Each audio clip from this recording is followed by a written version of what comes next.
Hello दोस्तों, मंगल लक्ष्मी के episode में आज आपने देखा कि करण एपिसोड की शुरुआत करण के लक्ष्मी पर उससे स्पीकर तोड़ने पर गुस्सा करने से होती है और लक्ष्मी माफ़ी मांगती है और कहती है कि वह उसे ठीक करवा लेगी।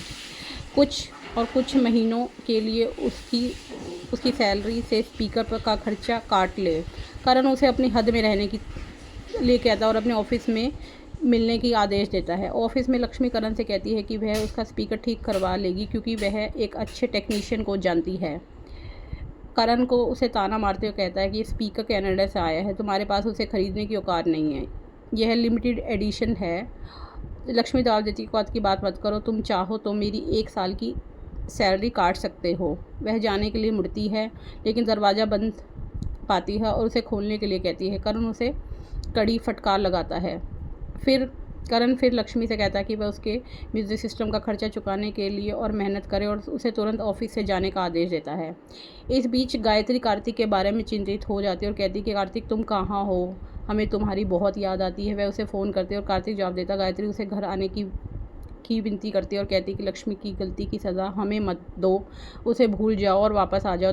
कार्तिक बेरुखी से कहता है कि मैं उसे भूल ही गया हूँ। गायत्री आगे कहती है कि उसके पिता की तबीयत ठीक नहीं है और उसके वापस आने का अनुरोध करती है। कार्तिक मान जाता है।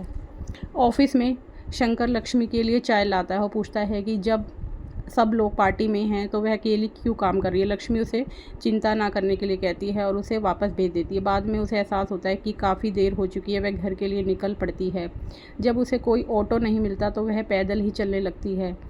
छेड़छाड़ी करने वाला एक ग्रुप उसे परेशान करता। लक्ष्मी भागने के लिए दौड़ती है। अचानक एक कार का दरवाज़ा खुलता है और कोई उसे अंदर खींच लेता है। वह करण निकलता है और कहता है कि मैंने तुम्हें दूसरी बार बचाया है और तुम इतनी देर तक बाहर क्या कर रहे थे।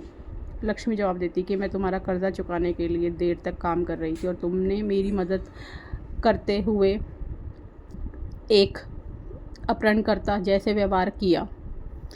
करण ड्राइवर से कार रोकने को कहता है कि लक्ष्मी को बाहर निकालने के लिए कहता है। लक्ष्मी कहती है कि वह खुद ही काम चला लेगी और वहाँ से चली जाती है। अगले दिन लक्ष्मी करवा चौथ के लिए तैयार होती है और कार्तिक के साथ बिताए पलों को याद करते हुए अपने बालों के बिछोने में सिंदूर भरती है। अपने बालों में सिंदूर भरती है। उसकी तस्वीर देखकर वह उसकी लंबी उम्र की कामना करती है। जब स्वाति अंदर आती है तो लक्ष्मी जल्दी से अपने बालों से अपना सिंदूर छिपा लेती है। लक्ष्मी कार्तिक के लिए करवा चौथ का व्रत रखती है। इस बीच कार्तिक सुदेश से कहता है कि वह घर आ रहा है और अपने पिता को इलाज के लिए चंडीगढ़ ले जाएगा। एक पिता को अपनी पत्नी के बालों में फूल लगाते देख कार्तिक को लक्ष्मी के विश्वासघात की याद आती है कि उसे लक्ष्मी ने कैसे धोखा दिया। वह दर्द में दरवाज़ा बंद कर लेता है। बाद में लक्ष्मी ऑफिस पहुंचती है और शंकर से जानती है कि करण गायिका और लेखक के लिए ऑडिशन ले रहा है। करण कंटेस्टों से निराश हो जाता है। एक कंटेस्टेंट घबराई हुई लग रही है और लक्ष्मी उसे प्रोत्साहित करती है और उसे गीत पूरा करने में मदद करती है। अब आप देखिए कि आगे के एपिसोड में क्या कार्तिक लक्ष्मी से मिल पाएगा।